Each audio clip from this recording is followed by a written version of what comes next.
હું છું જીતુ રાવલ. મારી યુટ્યુબ ચેનલમાં આપનું હાર્દિક સ્વાગત છે.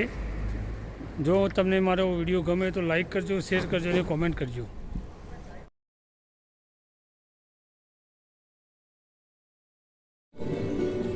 નમસ્કાર. શ્રી રતનપુર કેળવણી મંડળ સંચાલિત શ્રી સંસ્કાર હાઈસ્કૂલ રતનપુરમાં સુવર્ણ જયંતિ પ્રસંગે આજના પ્રથમ સેશનમાં ભૂતપૂર્વ વિદ્યાર્થી સ્નેહ મિલન કાર્યક્રમમાં ઉપસ્થિત બોર્ડની પરીક્ષાઓમાં વ્યસ્ત હોવા છતાં આપણા માટે અહીંયા સમય કાઢીને આવ્યા છે એવા શિક્ષણાધિકારી બેન શ્રીમતી મિતાબેન ગઢવીનું શાળા પરિવાર અને કેળવણી મંડળ તરફથી ખૂબ સ્વાગત કરું. એવા જ આપણને આપણા જ પાડોશી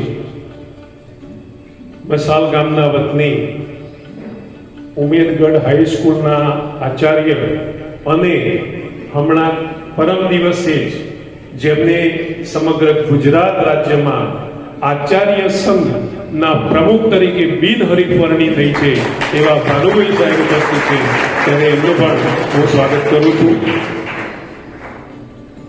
આપણી વચ્ચે ઉપસ્થિત છે deputy commissioner Yogeshbhai Darji, food and drugs વિભાગના. તેઓનો પરિચય આપું તો એ આ શાળાના ભૂતપૂર્વ વિદ્યાર્થી છે અને આપણા પૂર્વ આચાર્ય માન્ય શ્રી સ્વર્ગસ્થ ગોવિંદભાઈ દરજી સાહેબના પુત્ર એવા યોગેશભાઈ દરજી ઉપસ્થિત છે, ત્યારે એમનું પણ હું ખૂબ સ્વાગત કરું છું. દરજી સાહેબના ધર્મપત્ની યોગેશભાઈના મમ્મી બેન પણ અહીંયા ઉપસ્થિત છે, એમનું પણ હું ખૂબ સ્વાગત કરું છું.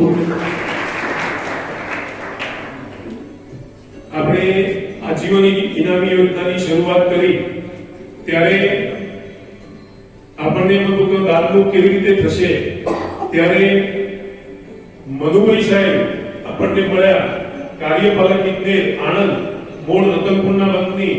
એમને આપણને 1 લાખ રૂપિયાની શરૂઆત કરાવી, દાન આપ્યું એવા મધુભાઈ સાહેબ અહીંયા ઉપસ્થિત છે, ત્યારે એમનું પણ હું સ્વાગત કરું છું.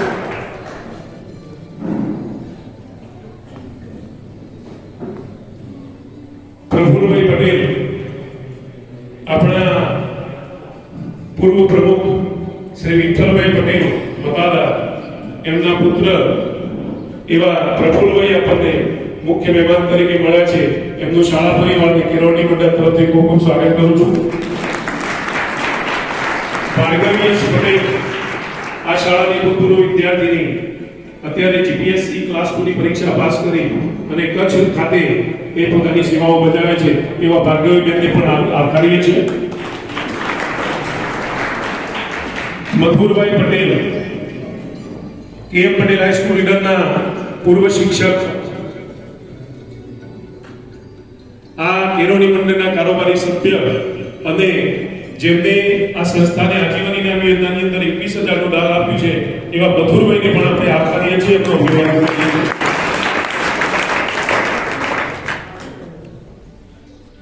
આઈડી પટેલ સાહેબ, મારા ગુરુજી, સરપ્રતાપ હાઈસ્કૂલના નિવૃત્ત શિક્ષક શ્રી અને આ શાળા માટે હંમેશ કોઈ પણ આર્થિક બાબત હોય એના માટે તૈયાર રહે એવા આઈડી પટેલ સાહેબ પણ ઉપસ્થિત છે, એમનું પણ આપણે સ્વાગત કરીએ છીએ.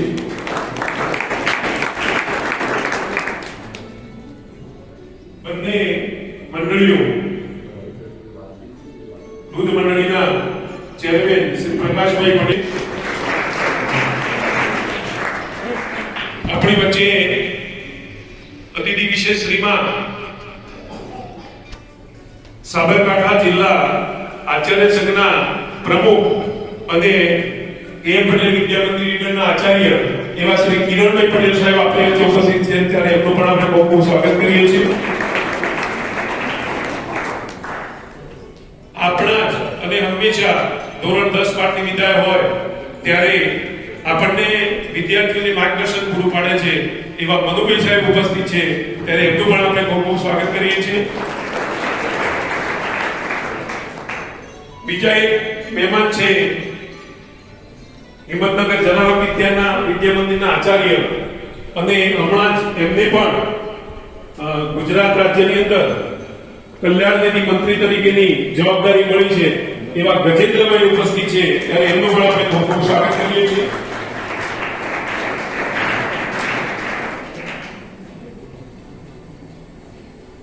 આ ઉપરાંત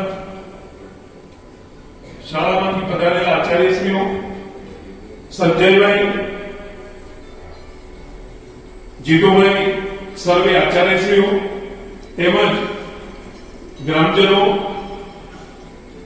શિક્ષક મિત્રો, મારા પૂર્વ શિક્ષક મિત્રો, ક્લાર્કશ્રી, વાલા વિદ્યાર્થી ભાઈઓને આજે સુવર્ણ જયંતિ ની યશ ગાથા એક બે મિનિટ વાત કરી લો તો 1970 માં ભાડાના મકાનમાં ભટ્ટ સાહેબની આગેવાની નીચે શરૂ થયેલી આ સંસ્થા 53 વર્ષ પૂરા કરે છે અને એના પાયામાં યાદ કરવા જે સ્વર્ગસ્થ બાબુકાકા પંચાલ, માધુકાકા, ભીખાકાકા, સ્વર્ગસ્થ વિઠ્ઠલભાઈ હરિભાઈ પટેલ મતાદાર, એસ એ પટેલ શંકરભાઈ જેવા જે હયાત નથી પણ જાણે એમનો આ સંસ્થાના પાયાના પથ્થર તરીકે છે, એમને આજે આપણે યાદ કરીએ છીએ. એવા જ આ શાળાને સુકાન સંભાળેલા સ્વર્ગસ્થ અરવિંદભાઈ પંડ્યા સાહેબ, ગોવિંદભાઈ દરજી સાહેબ ને આપણે યાદ કરીએ છીએ.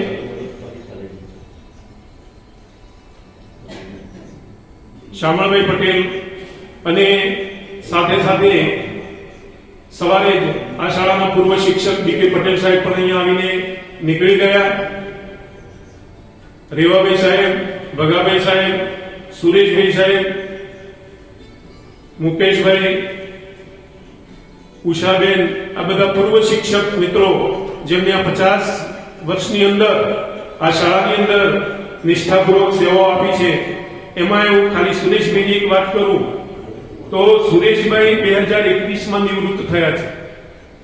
આ 2024 આવી, નથી પ્રવાસી, નથી જ્ઞાન સહાયક, પણ આજે પણ શાળામાં 10:40 આવે છે અને 5 વાગે જાય છે. એ આજ સુધી એમની સેવાઓ, સંનિષ્ઠ સેવાઓ કરી છે.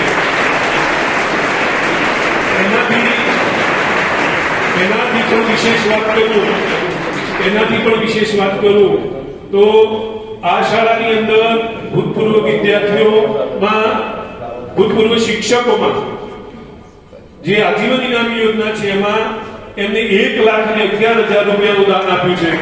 એવા સુરેશભાઈ સાહેબ,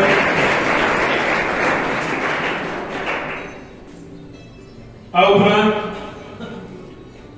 થોડીક વાત કરું ચાલુ મંડળની તો અમારા પ્રમુખ શ્રી સીબી પટેલ સાહેબ અને કારોબારી સભ્યો. સીબી પટેલ સાહેબ એ આ શાળાના ભૂતપૂર્વ વિદ્યાર્થી છે અને આ શાળાના પ્રમુખ પણ બન્યા છે. આ શાળાની અંદર અરવિંદભાઈ પંડ્યા સાહેબ વખતે 2 નાટકો દૂધ અને વૃક્ષ એ રાજ્ય કક્ષાએ પ્રતિનિધિત્વ કરેલું અને એમાં પ્રથમ નંબર આવેલો. એ વખતે પ્રમુખ શ્રી સીબી પટેલ સાહેબ પણ એના પાર્ટિસિપેટ હતા, એના કલાકાર. બીજી આ કેળવણી મંડળની એક પોઝિટિવ વાત કરું ગ્રામજનોની ખાસ કરીને 1970 થી આજ દિન સુધી માધ્યમિક, ઉચ્ચતર, પ્રાથમિક કે બક્ષી છાત્રાલય સરકારી, પણ જ્યારે પણ નામકરણની વાત આવે કે આ સંસ્થાને નામકરણ કરવું છે ત્યારે બધા જ ના પાડી દે કે આપણી શાળાનું નામ બરાબર છે, શ્રી સંસ્કાર હાઈસ્કૂલ રતનપુર જ રહેવું જોઈએ. અને ગામના બધાનો આ સંસ્થાની અંદર ખૂબ સહકાર મળી રહ્યો છે. આ શાળાનો રિઝલ્ટની થોડી વાત કરું તો 2008 ની અંદર 8, 9, 10 સતત 3 વર્ષ સુધી આ શાળાનો એસએસસી અને એચએસસી ની વિદ્યાર્થીઓનું 100% પરિણામ મળ્યું. તો પૂર્વ મુખ્યમંત્રી આનંદીબેન પટેલના હસ્તે આપણને 51,000નું પારિતોષિક મળેલું છે. એ ઉપરાંત છેલ્લા 50 વર્ષની અંદર મેં ગણતરી કરી તો 36 વર્ષ સુધી આ શાળાનું પરિણામ એસએસસી નું 80% ઉપર મળેલું છે. 12મા ધોરણની મંજૂરી, હાયર સેકન્ડરીની મંજૂરી 1983 માં મળી. 35 વર્ષ એચએસસી ના રિઝલ્ટ જે આવ્યા એમાં 26 વખત આ શાળાનું પરિણામ 80% ઉપર રહેલું છે. એટલે ખૂબ આનંદની વાત છે. મારા શિક્ષકો અને વિદ્યાર્થીઓ ઉપર ગર્વની લાગણી છે. આજે જેમના માટેનો કાર્યક્રમ છે ભૂતપૂર્વ વિદ્યાર્થી સ્નેહ મિલન, એવા અહીંયા રમેલા, અહીંયા અભ્યાસ કરેલો એવા ભૂતપૂર્વ વિદ્યાર્થીઓ આજે એમને જોઈ અને એમનો જે સંસ્થા પ્રત્યેનો ભાવ, સંસ્થા પ્રત્યેની લાગણી, એમાં હું ગર્વની લાગણી અનુભવું છું. અને ફરીથી આવેલ મહેમાનોને આવકારું છું, અભિવાદન કરું છું. અસ્તુ જય દેવ.